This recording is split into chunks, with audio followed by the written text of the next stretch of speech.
আজ এসেছি পুজোর শপিং করতে, যেহেতু পুজোর আর বেশি দেরি নেই সেই কারণে চলে এসেছি পান্ডুয়া স্টাইল বাজারে। তো এইখান থেকে শপিং করা হবে।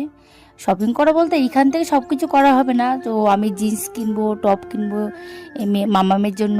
তো এইগুলোই টুকিটাকি জিনিস কেনাকাটা হবে, আর শাড়ি টাড়িগুলো অন্য দোকান, বড় দোকান থেকে কেনা হবে। তো যাই হোক, দেখো প্রথমে ঢুকে মামামের জন্য আগে দেখছি আর মামামের জন্য কি নেওয়া যায়।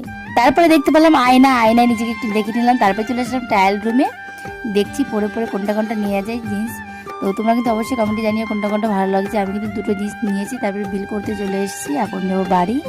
আর 2-3 দিন ধরে শপিং করেছি, তারপরে আজ তোমাদের সঙ্গে শেয়ার করছি। আর তোমরা ভাবতে পারো হয়তো এই বাবা মা বা নিজেদেরটা দেখাচ্ছি, শ্বশুর শাশুড়ি কারোটা দেখাচ্ছি না কেন।